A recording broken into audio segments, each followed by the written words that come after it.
My name is Vivian Sterling, and I'm 29 years old. I never thought a Sunday family dinner, the kind I've always attended out of obligation, would be the moment everything I built was stolen from me. The dining room in the Sterling estate was flawless as usual. Crystal glasses, cold silverware clinking softly, the chandelier glittering like ice. My father, Richard Sterling, sat at the head of the table, mother beside him. Across from me, my younger sister Olivia, dressed like a fashion magazine cover, was scrolling on her phone, half present. Then my father cleared his throat. I want to announce something important about the future of Sterling Marketing Solutions. I straightened up. Finally! I've decided to transfer 100% of the company ownership to Olivia. My hand slipped. The fork crashed onto the plate. My heart slammed against my ribs. If your family's ever erased you like you never mattered, stay with me. You're not alone. My mouth went dry. I blinked, unsure if I'd heard him correctly. Olivia, my sister who barely knew what our company even did? The sound of my fork hitting porcelain echoed in the silence. Everyone turned toward me, but no one said a word. Olivia didn't even look up. She just smirked, her thumb still gliding across her screen. "Richard," my mother said softly, not with surprise, but as if reminding him to continue. He did, calmly, like this was just a logical decision. "She has a unique vision," he went on. "It's time for the company to evolve, and Olivia represents the future." I stared at him, frozen. The chandelier above seemed to spin. My breath caught in my throat.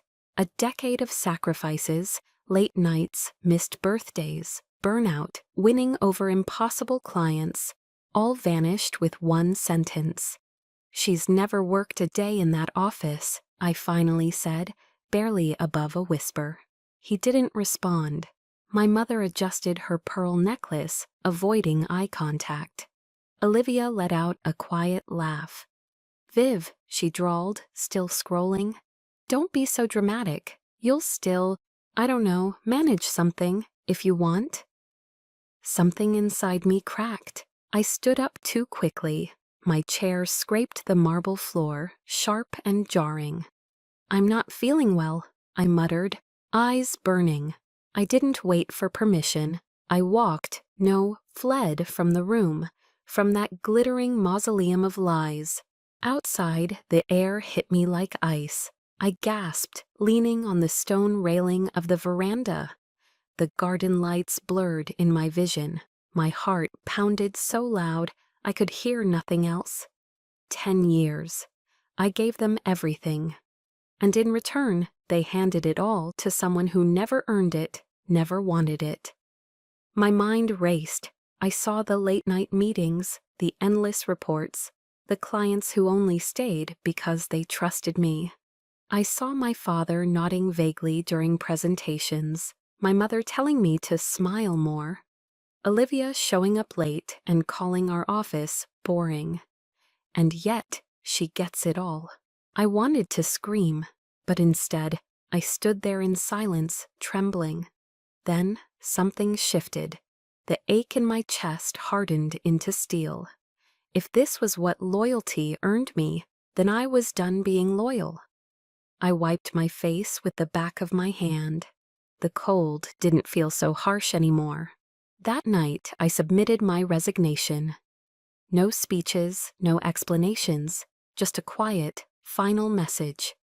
Effective immediately, I resign from my position at Sterling Marketing Solutions. Do not contact me again. For the first time in years, I chose myself. Sometimes I wonder when I became the second choice. Maybe I always was, and it just took me years to realize it. My 8th birthday was the first time I truly noticed. I had begged for the Lego Dream Home set, spent weeks talking about it, tracing the edges of the catalog page, imagining all the rooms I'd build. The night before, I could barely sleep. I kept picturing myself constructing each floor, laying bricks like some tiny architect with big dreams. The gift I got instead? A typing tutor machine. "It's practical," my dad said. "You're a big girl now. Time to get ahead of the curve." I smiled, or tried to. I nodded and thanked them, but my fingers clenched the side of the box too tightly. Something shifted in me that day, like a small tear in fabric that would only grow with time. Fast forward 2 years. Olivia turned 6. She mentioned in passing that she liked puppies. That weekend, they brought home Bella, a purebred poodle with a pink bow and a name tag that sparkled. Mom was ecstatic. Dad took videos. Olivia squealed and giggled as Bella licked her cheek. No one asked if I wanted to hold the dog. I wasn't even in the pictures. I stood in the doorway, invisible, while they celebrated her joy like it was sacred. That's how it was, always. When I got sick, they checked my temperature and told me to get rest. "You've got school tomorrow," Mom would say, handing me plain porridge and closing the door. When Olivia so much as sneezed, the house turned into an emergency room. Thermometers, soup, blankets, lavender oil, cartoons, and someone holding her hand all night. Once I stayed home with a high fever, alone, quiet. A few weeks later, Olivia caught a cold, and they let her sleep in my room because it had the softer light. The message was clear. I was the strong one. And strong people don't need softness. I learned not to cry. I learned to keep my voice steady. I became the responsible daughter, the mature one, the achiever. And I worked hard for those titles. In school, I brought home straight A's, spelling bee ribbons, regional math competition trophies. I practiced speeches until midnight, led school committees, tutored classmates. "Good job," my father would say without looking up. "Keep it up." Then one afternoon, Olivia, 9 years old, came home with a finger painting of a lopsided cat. Mom gasped like she was seeing a lost Monet. "Sweetheart, you're so talented," she said, hugging Olivia.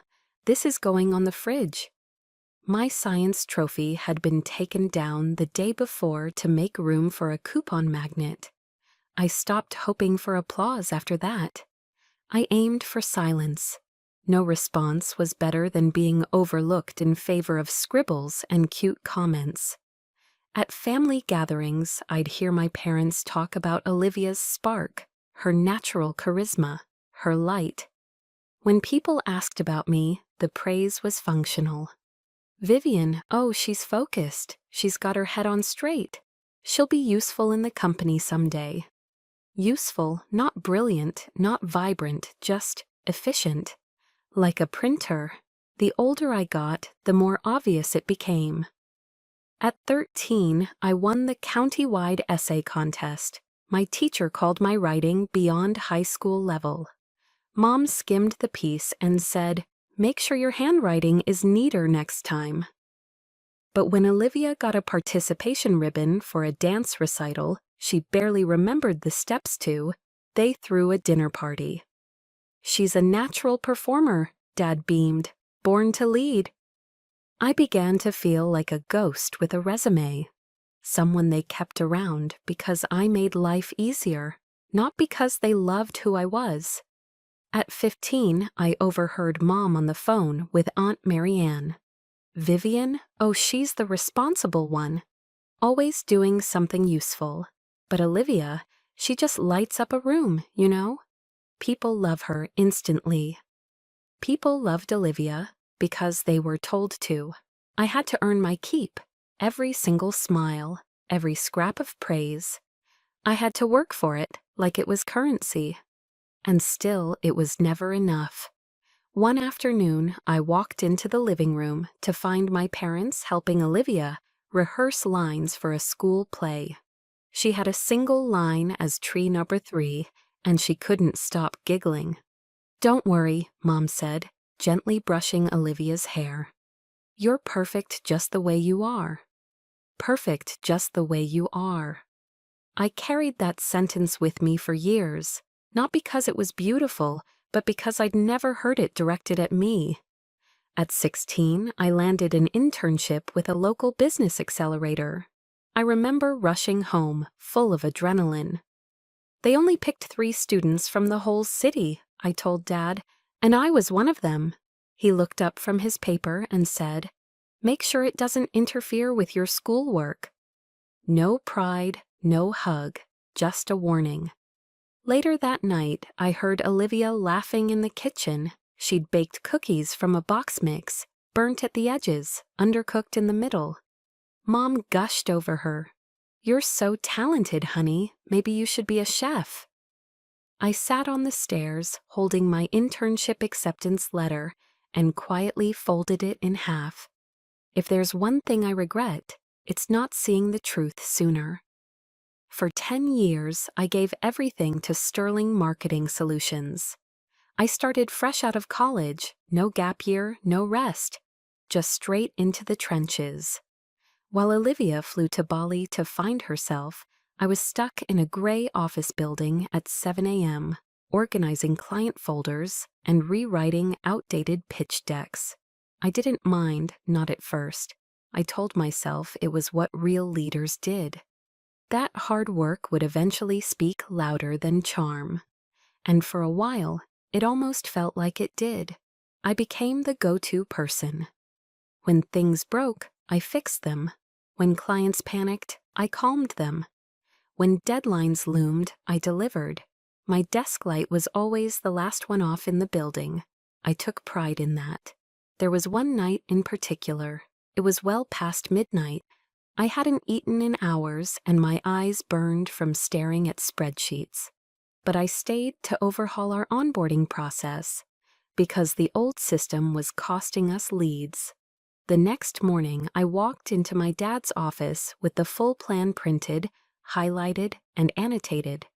He looked up, nodded, and said, "Okay, try it out. Let's see if it works." That was it. No, thank you. No, this is impressive. Just next.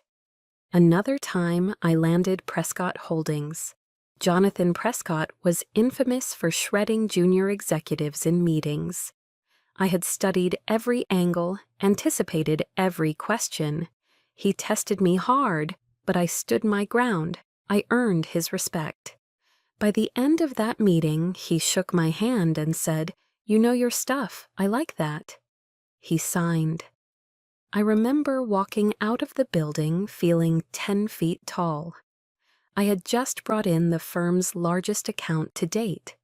That night at dinner, I shared the news with my parents. We got Prescott, full partnership. My father took a sip of his wine and said, "Don't get too comfortable, keep them happy." My mother glanced at her phone and asked, "Does he have any sons?"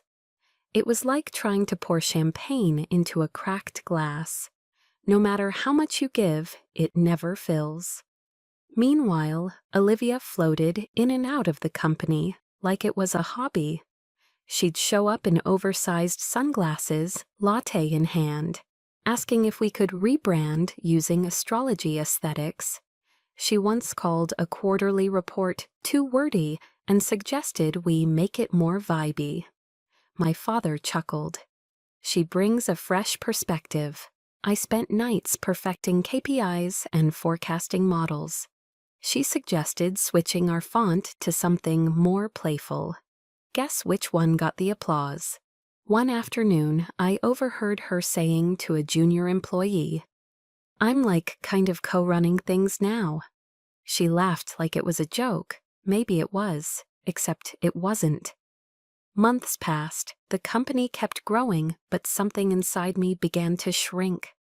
My name was never on the press releases. Olivia's was. At investor dinners, I was seated near the end of the table, while Olivia was front and center, laughing with people she couldn't even name the week before. Then came the night that broke me.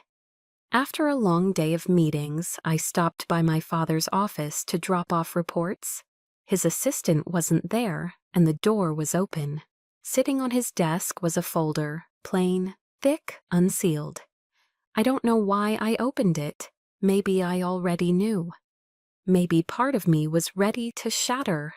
Inside, official documentation to transfer full ownership of Sterling Marketing Solutions to Olivia Sterling, effective immediately. No co-signers, no mention of my name. It didn't even surprise me. Not really, it just confirmed everything I hadn't wanted to admit. I closed the folder, quietly walked out, and drove home in silence. That night, I didn't eat. I didn't shower. I sat at the edge of my bed, still in my blazer, staring at the floor like it might offer some kind of explanation. 10 years. 10 years of missing birthdays, of sleeping in the office, of showing up when no one else did.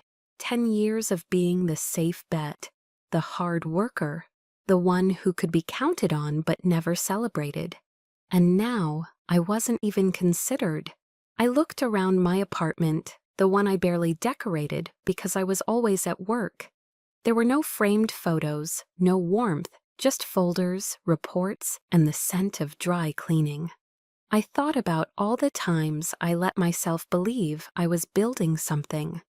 That if I stayed patient, stayed loyal, it would be my legacy too.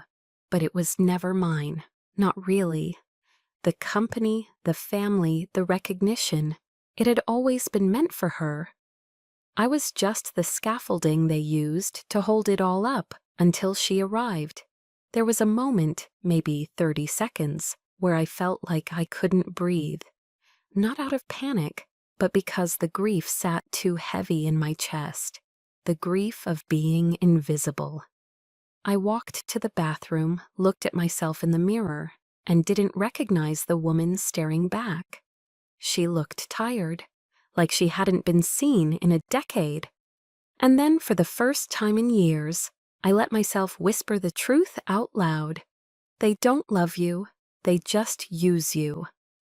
I thought the words would destroy me, but they didn't. They freed me. The next morning, I submitted my resignation. No dramatic confrontation, no speech, just a short professional email and a folder of documents left on my desk. I didn't tell them in person. I didn't owe them that. Because if they could erase me in silence, I could leave in silence too. The first morning after I resigned, I didn't set an alarm. It didn't matter. I was wide awake by 6. I just lay there in bed, staring at the ceiling, waiting for the usual anxiety to kick in. The rush to beat traffic, the unread emails, the 9 a.m. numbers check. But there was none of that. Just silence. You'd think it would feel liberating, but it didn't. It felt empty. For the first time in 10 years, I had nothing to prove. And I had no idea what to do with that. I got up, made coffee, and sat at the kitchen table, staring at my phone like it had betrayed me. No pings, no crisis texts, no "can you jump on a call" from Dad. Just an empty screen, a blank schedule. I cleaned my apartment. I reorganized the spice rack. I vacuumed the vacuum cleaner. But still, nothing felt real. Nothing felt mine. The quiet was too loud, and under it all, something was starting to rot. Not fast, just enough to make everything feel off. On day 3, I opened a blank Google Doc and titled it Project Ideas. Then I sat there, staring at the cursor for an hour. It blinked. I didn't. That night, I couldn't sleep. I lay in bed thinking about the office, about the way Olivia used to stroll in late, iced matcha in hand, talking about rebranding energy like she was some sort of marketing shaman, and how I used to roll my eyes until I realized she was the one being groomed to take over. It should have made me angry, but all I felt was tired. The next day, I went for a walk just to feel like I was doing something. I passed by a cafe where I used to have breakfast meetings. No one recognized me. No one waved. I bought a muffin. I didn't eat it. That evening, I finally opened the texts from a few old coworkers. Some were vague. Heard what happened. Hope you're okay. Others were more honest. Things are a mess without you. Olivia's already lost one account. Prescott pulled out. Thought you'd want to know. I should have felt vindicated. Instead, I felt a weird ache in my chest, like watching someone wreck a house you built with your bare hands, but you're not allowed to stop them. I turned off my phone and didn't touch it for 2 days. Then came Tuesday, gray skies, constant drizzle, the kind of rain that makes the world feel smaller, like it's closing in. I sat on the couch in the same sweatshirt I'd worn all weekend, staring out the window, like I was expecting an answer to fall from the sky. I wasn't okay, but I didn't know how to admit that to myself, let alone anyone else. And then my phone rang. Isabelle Dubois. I stared at her name for a full 10 seconds before answering. Isabelle had been a mentor to me years ago, sharp, intimidating, elegant in the way that made men nervous and women listen. We hadn't talked in months. "Vivian," she said, "I heard." Just that. No sugarcoating, no sympathy baked into fake concern. "I'm fine," I lied. "No, you're not," she replied calmly. "And that's okay, but I didn't call to coddle you. I called because you're not the kind of woman who disappears after a knockdown. You're the kind who rebuilds." I didn't speak. She let the silence sit, then said, "They underestimated you. That's their mistake. But you, don't you dare start underestimating yourself." The tears came before I could stop them. "I gave them everything," I choked out, "and they didn't even see me." "I know," she said, "and they won't, because they don't want to. But the rest of the world isn't them." She took a breath. "I've been following your work for years, Prescott, the turnaround strategy for Cosford. You don't just build campaigns, Vivian. You build structures people trust. I want to talk about what's next. For you, really for you." My throat tightened. "You want to work with me?" "I want to listen," she said, "and then maybe we build something better. But only if it starts with you. Not Sterling, not legacy, you." That night, I sat at my desk again, the same one I used to work from till 3 a.m., for a family who barely knew what I did. This time, I wasn't formatting a report. I was just writing, messy, unfiltered thoughts, ideas I'd buried for years under other people's expectations. At the top of the page, I wrote, "What if the things they ignored are exactly what make me powerful?" And for the first time in a long time, I didn't feel invisible. I felt dangerous. It's strange how quickly the absence of something makes space for something new. After years of chasing the approval of people who never really saw me, I found myself surrounded by those who did, and who never made me beg for it. It started with Sophia. I showed up at her apartment the night after my call with Isabelle. I didn't text first. I just rang the bell with no plan and no words, hoping that friendship could survive silence. She opened the door, took one look at my face, and said, "Okay, get in here." No questions, no small talk, just warmth. We ended up in her living room, me curled up in her oversized hoodie, hair a mess, makeup smudged from crying. Sophia placed a steaming mug of cocoa in front of me, like it was a prescription. "I don't want to talk," I said quietly. "You don't have to," she replied. We sat in that quiet for a while, and then, without meaning to, I talked anyway. It poured out. The betrayal, the exhaustion, the way I had convinced myself that if I just worked harder, they'd finally love me. I didn't try to make it sound noble. I told her about the nights I cried in the office bathroom, about the way Olivia used to mock my blazer collection, about how Mom once called me a bit intense when I presented a full strategic rollout over Christmas dinner. Sophia didn't interrupt. When I finished, she wiped her eyes and said, "You've been drowning in a family that taught you to think breathing was selfish. That broke me. And then it saved me."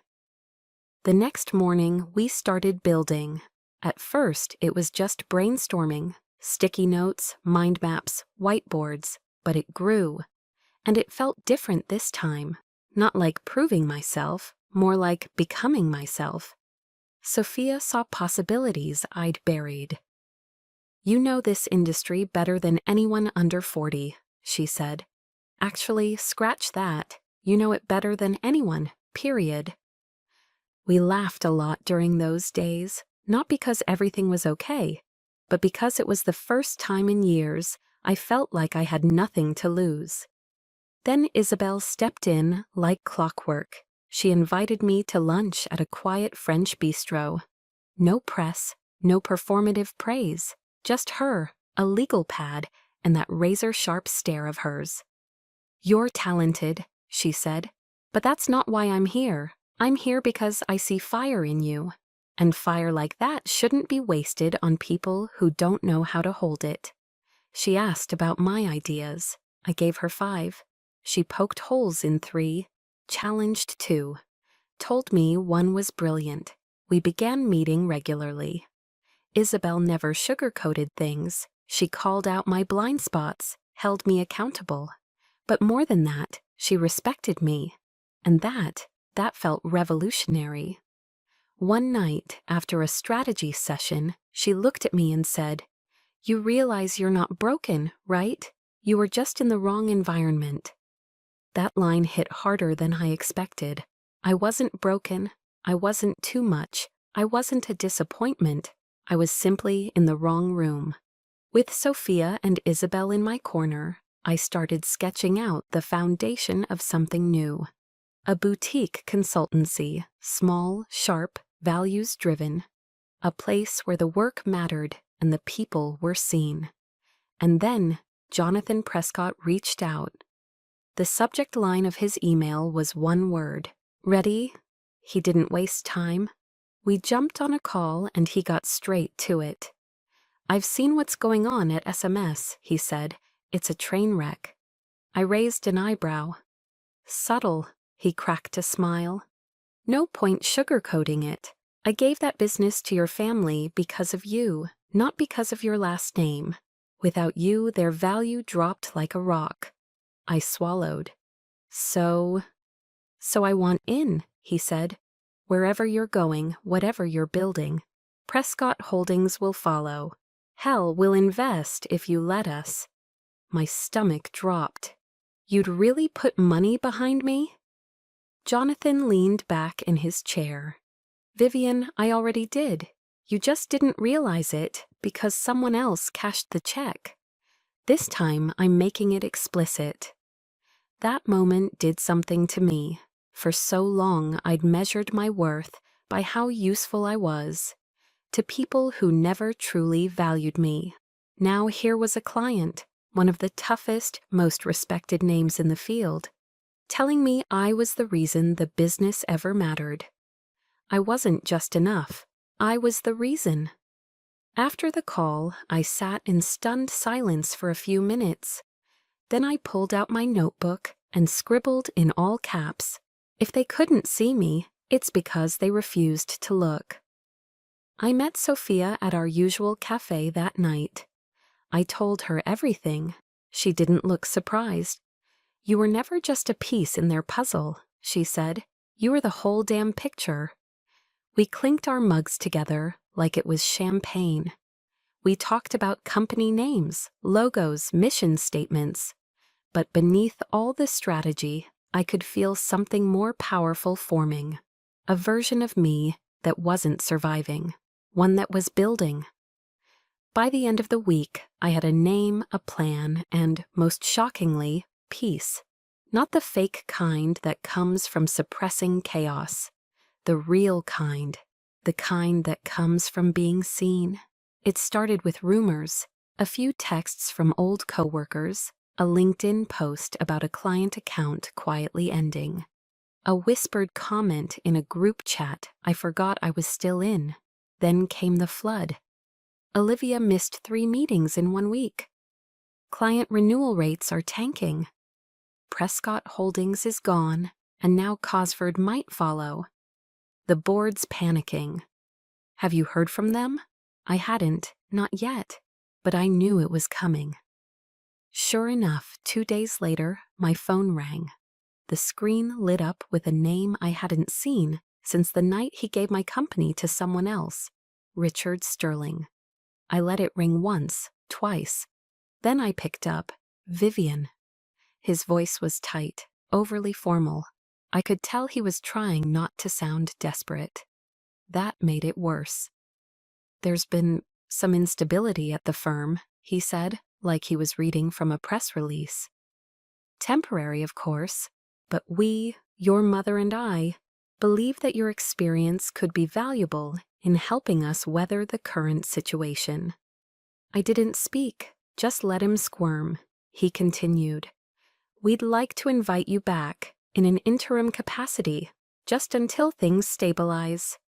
I almost laughed. Invite me back, like I'd been on vacation. What happened to Olivia? I asked. She's still learning, he replied quickly. She has potential, but she lacks your discipline, your command. Now he wanted my command? The same command he dismissed as too intense. Unbelievable. And what exactly are you offering? There was a pause. We're open to discussions, partial ownership, some influence on operations, nothing formal, but I hung up. 3 hours later, my mother called. She opened with, Sweetheart, I know this is difficult to hear. I put her on speaker and poured myself coffee. She rambled about Olivia being overwhelmed, about my father not sleeping, about how the family needs you right now, how we all make mistakes, and how blood is thicker than water. I wanted to scream. They hadn't called me when they made the decision. They hadn't checked on me after I left. Now when the house was on fire, they wanted the daughter they never protected to grab the hose. My mom's voice wavered. Do it for the company, for your father's legacy, for Olivia. That was the moment I realized they still didn't get it. This wasn't about a job. It wasn't even about the company. It was about power, about respect, and about how they had never, not once, treated me as someone who deserved either. I hung up again. No goodbye, no promise to think about it. Instead, I sent a text to Sophia and Isabel. We need to talk tonight. We met at Sophia's apartment, our unofficial war room. She had already laid out wine, notebooks, 3 laptops, and a whiteboard that said in big bold letters, Vivian takes control. I walked in, dropped my phone on the table, and said, They want me back. Sophia raised her eyebrows. Begging yet? Almost, I said. They're flailing. Good, Isabel said simply. Now we write the terms. Over the next 3 hours, we crafted my response, not just emotionally, but legally, strategically, surgically. Here's what we decided. I would return only under the condition of full operational control. No oversight, no co-leadership, no family interference. I would demand a minimum 85% equity stake, transferable only under my explicit approval. The current board chair, my father's longtime ally, would resign immediately. Olivia would step away from any executive position, indefinitely. Isabel refined the language. You're not asking, you're declaring, and you're bringing leverage. And I was. Prescott Holdings was already back in touch. Jonathan had made it clear, if I returned, he'd bring the business back only if I ran the show. No negotiations, he wasn't the only one. My inbox had started filling with quiet inquiries from firms I'd worked with in the past.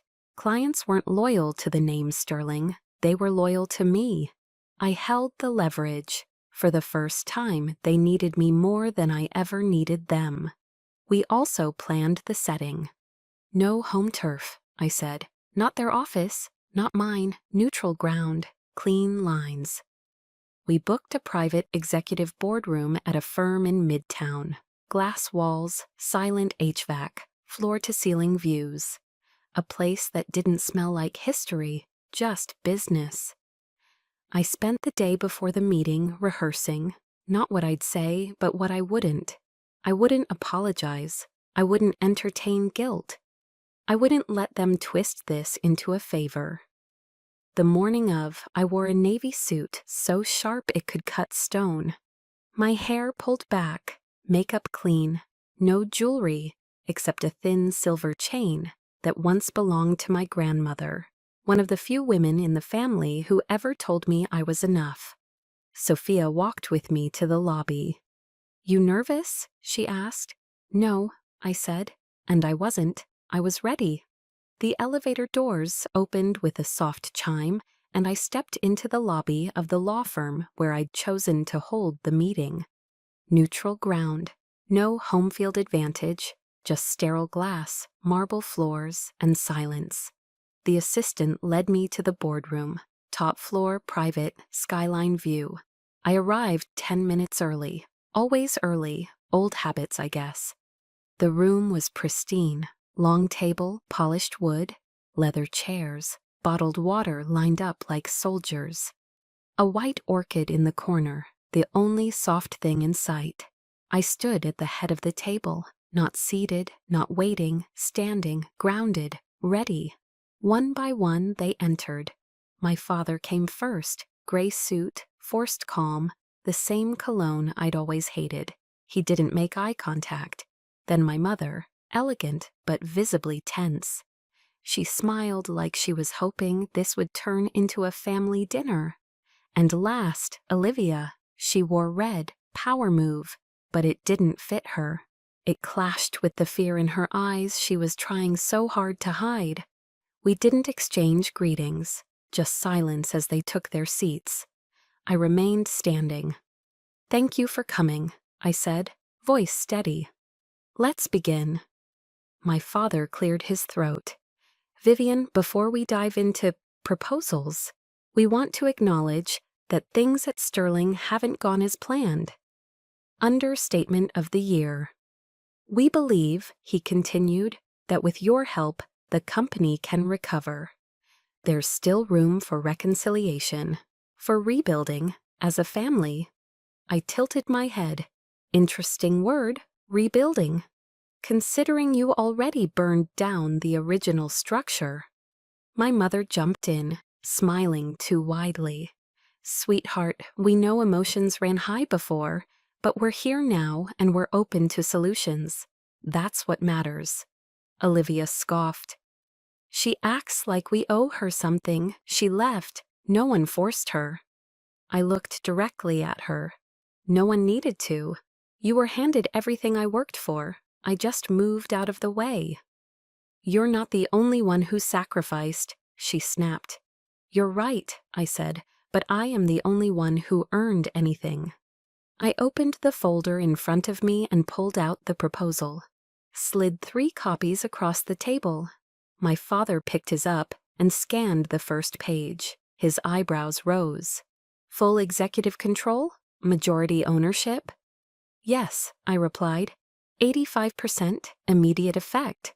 All current family-affiliated board members removed. Olivia excluded from decision-making indefinitely. "That's outrageous," he said, voice hardening. "It's my offer," I said, calm. "You're welcome to decline." "This is still our family business," my mother whispered, as if saying it gently would make it true. "It stopped being a family business the day you gave it to Olivia, without even a conversation."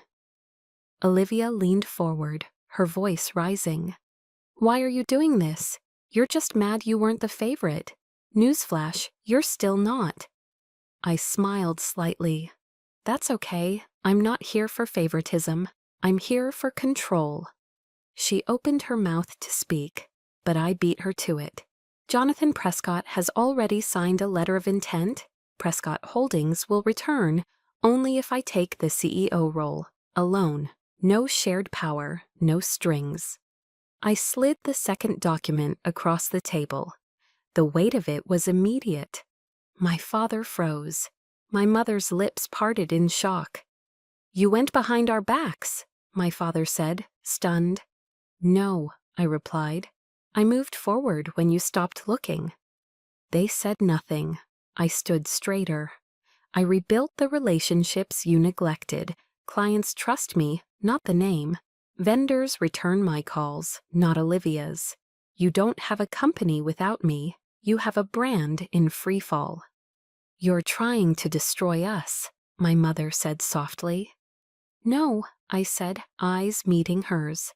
"I'm offering to save what's left." "But at what cost?" Olivia hissed. "You get everything and we get nothing?" "You got everything for free," I said. "Now you'll understand what earning looks like." My father looked older than I'd ever seen him. He leaned back in his chair and stared out the window. "This isn't how families work." "You're right," I said. "It's how business works, and you stopped treating me like family a long time ago." The room fell silent. The kind of silence that weighs on your chest.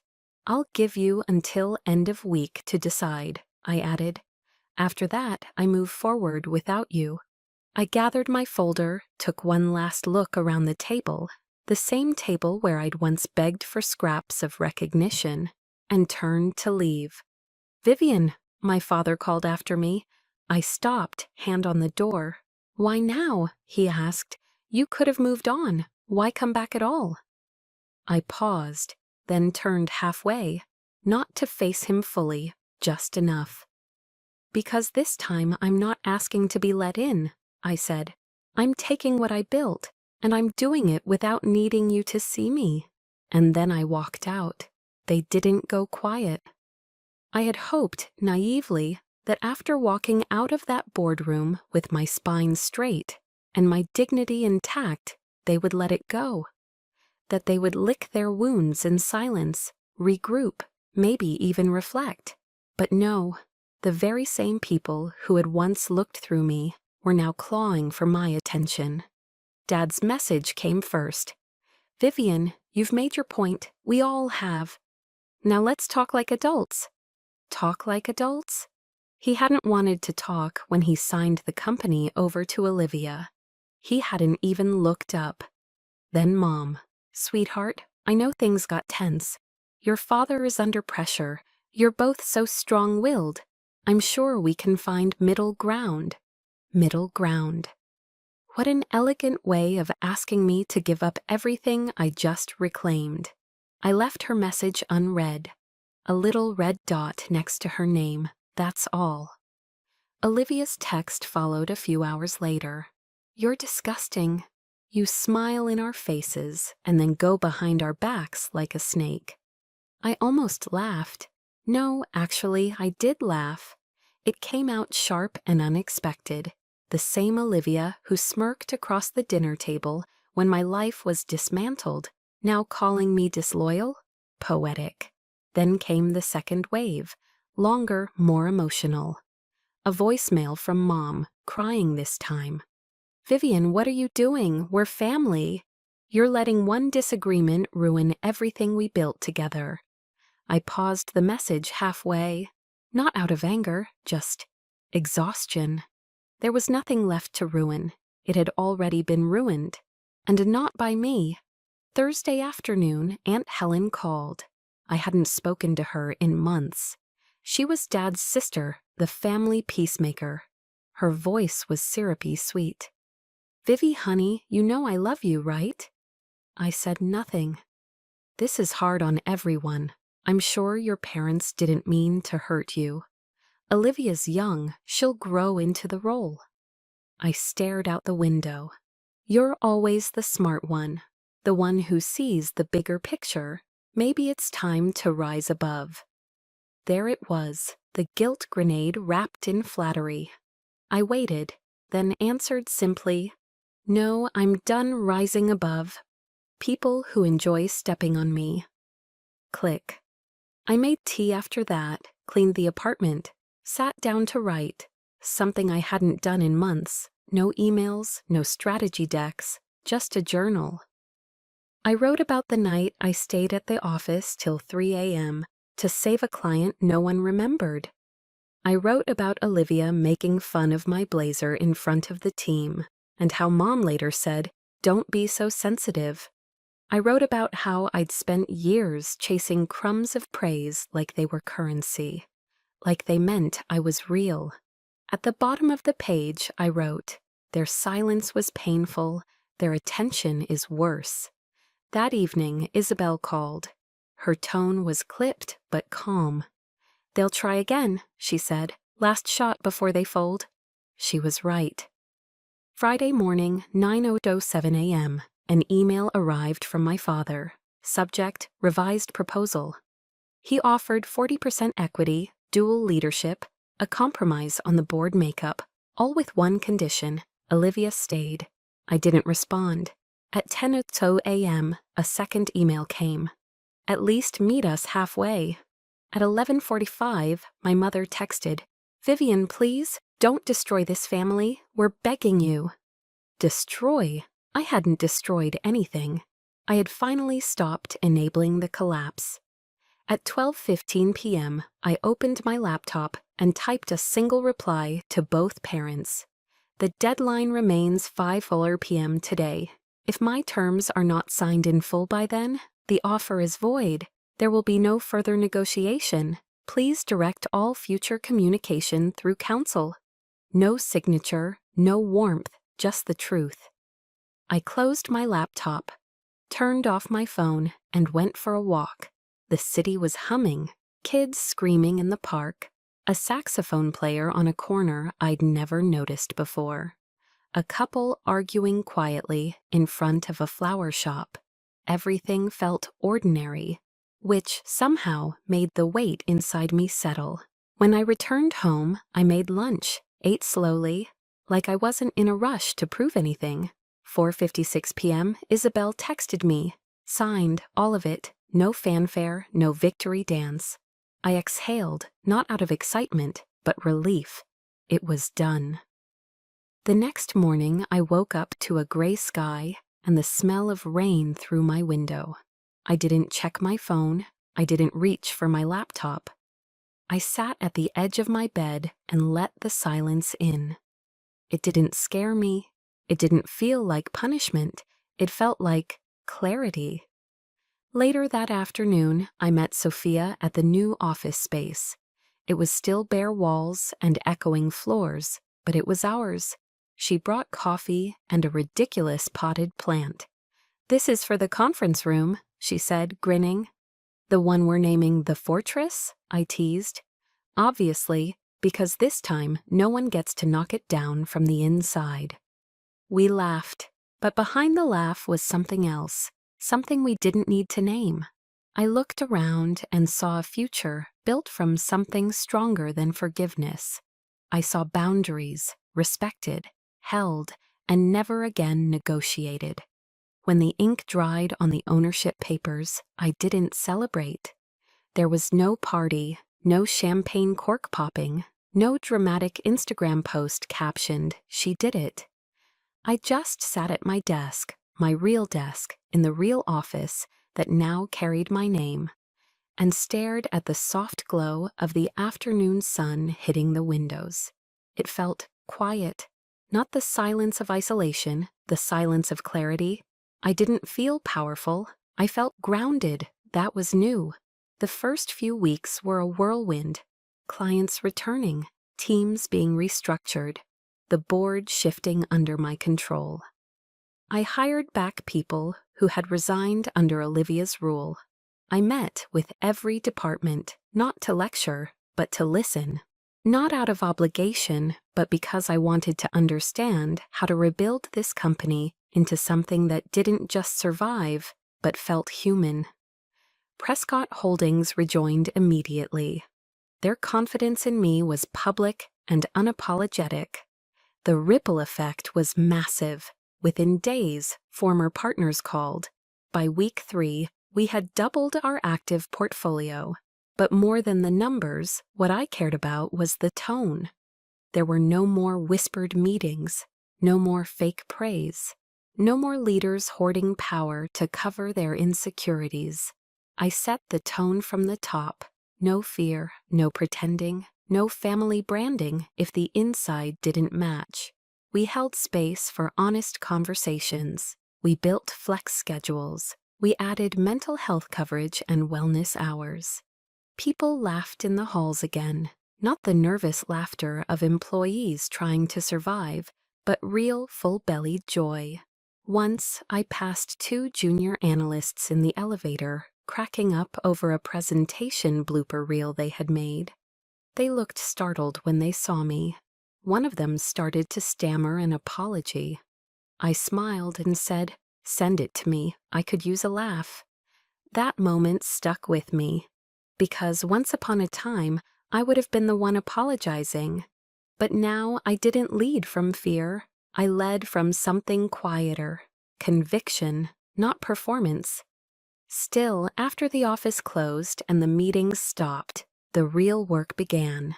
Because no title, no signature, no strategic plan could erase the ache that lived under my skin. It came at night, in the pauses between tasks, in the first 5 seconds after I woke up, when I didn't know whether to check my phone or just breathe.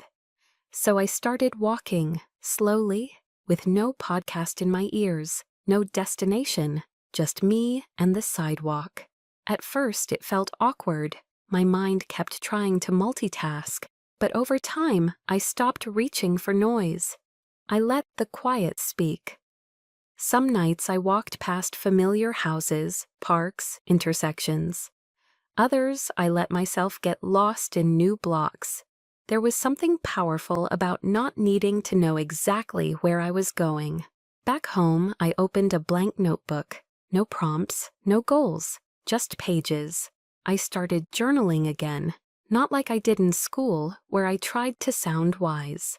This was messy, raw, boring at times. I wrote about the guilt I didn't want to feel but still carried. About the memory of hearing Olivia's name on the press release and feeling like my heart had been vacuumed out of my chest. I wrote about Dad's voice, about Mom's half apologies, about how being the strong one always meant swallowing your feelings so others could be comfortable. I wrote about how tired I was of being comfortable for everyone else. I started therapy again, a different kind this time, not fix-me therapy, but walk-with-me therapy. I didn't go to unpack trauma in a blaze. I went to lay bricks, one small moment at a time. Some sessions I just sat in silence. Others I cried so much my therapist handed me a box of tissues before I even opened my mouth. Once she asked me, "When was the last time you did something that didn't make sense to anyone but you?" I couldn't answer, so I started painting, not well, abstract stuff that probably looked like a toddler's fever dream. But that wasn't the point. The point was my hands got messy and I didn't care. That, in itself, felt like a revolution. One Saturday, I woke up early and made tea. The sun was rising outside my apartment window. There was a warmth in the air that hadn't been there in months. I sat on my balcony with a brush in one hand and a ceramic mug in the other. And for the first time in maybe a decade, I wasn't running from anything. I wasn't chasing anyone's approval. I wasn't checking emails at dawn or worrying what my father thought. I was just here, whole. I wrote that word in my journal that night, whole, and then underneath it, not perfect, not over it, just no longer bleeding. It wasn't a cinematic breakthrough. There was no movie music playing, just the quiet click of a pen and the soft hum of someone upstairs vacuuming. But to me, it felt like the start of a life I chose, not one I inherited or survived, or had to constantly fix. One I was finally building, one quiet day at a time.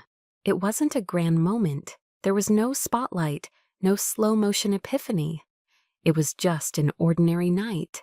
Takeout containers stacked in the middle of Sophia's coffee table, a candle burning too low, Isabel pouring tea like she owned the whole world. I don't remember what we were laughing about, probably something dumb, like the fact that Sophia had tried to microwave an avocado, but I do remember the feeling, that precise, sharp warmth in my chest, safe, solid, known. I glanced up and caught the scene in full. 3 women, messy hair, bare feet, talking over each other, and I thought, this is it, this is home. It didn't come with a family crest or Sunday dinners that made you anxious. It came with space, with presence, with the quiet knowing that you don't have to be perfect to be loved. They didn't ask for explanations when I cried halfway through a story about nothing. They didn't try to fix me when I said I wasn't okay. They simply stayed. Sophia was the fire, blunt and fierce, with a laugh that could punch through any silence. Isabel was the ocean, steady, deep, always listening between the lines. Together, they didn't just fill the gap my family left, they rewrote the definition. They became my proof that blood is not the only way love runs. One night after Isabel left, Sophia and I stayed on the balcony long after the tea went cold. Did you ever think it would feel this still? I asked. She looked up at the stars, then back at me. No, but I always hoped for it. I nodded, fingers wrapped around my mug. It's not what I imagined family would look like. It's better, she said, because we built it. That word, built. It settled into my bones like truth. And maybe that's why I didn't flinch when the invitation came. A wedding. Emily, my cousin on Dad's side. An event dripping with Sterling DNA. The kind of event where I'd be whispered about, smiled at too widely, asked questions that were really statements. I almost threw it away. But something told me, go, not for them, for you. So I did. I didn't go to prove anything, not to show how well I'm doing, not to play the gracious, evolved daughter. I went to witness how far I'd come. I wore a navy blue dress, tailored but soft, hair in a low knot, no sharp heels, just flats, comfortable, grounded. I arrived late on purpose. I didn't want the preamble. Inside, it was exactly as I expected. Crisp linens, a string quartet playing something old, distant relatives pretending to be closer than they ever were. And yet, I felt no panic, no tightness in my throat. I was just a guest at table 9, alone, and fine with it. I sipped sparkling water, ate 3 of the past hors d'oeuvres, laughed, genuinely, at a joke from someone I went to camp with when we were 12. Then I saw her, my mother. She approached slowly, unsure. "Vivian," she said. I turned, met her eyes. "Hi." She looked me over, scanning like a security checkpoint. "You look, well?" "I am," I said. A beat passed. 2. "We've been hearing about your work. Prescott, the rebrand. Everyone says it's impressive." I nodded. "Thank you." Silence. "I hope you're happy," she added, softer. "I am." More silence. She didn't ask to sit. I didn't offer. There was nothing unkind in that exchange, just a quiet recognition that whatever bridge had existed once, it was now a dock, and I had sailed away. A few minutes later, I caught sight of Olivia across the room. Her dress was perfect, her makeup flawless. Our eyes met briefly. She blinked first. No words, no smirks, no fake smiles. And that was enough. Because the opposite of love isn't hate, it's indifference. And I didn't hate them anymore. I didn't feel the urge to prove or explain or teach. I had nothing to reclaim from them. I finished my drink. slipped out before dessert, walked alone under the city lights. The air was cool, and I could hear the sound of traffic humming beneath the concrete. Back home, I kicked off my shoes, microwaved leftover noodles, and curled into the couch. I didn't think about the awkward smiles or the half apologies that never came. I thought about Sophia's dumb avocado, about Isabel's almond tart, and I whispered, "Thank God for the ones who stayed. Not the ones who were supposed to, the ones who chose to." Sometimes I still catch myself waiting for the next blow. A voice saying, "Don't get too comfortable." A headline calling it luck. A lingering doubt asking, was it really worth it? Old habits die loud, but now when those thoughts creep in, I have louder ones, like the sound of my own footsteps on the pavement during morning walks, like Isabel's dry sarcasm on speakerphone, like the soft Sophia hums when I'm talking too fast, reminding me to breathe. There's no dramatic music here, no montage, just me, living my life, quietly and completely.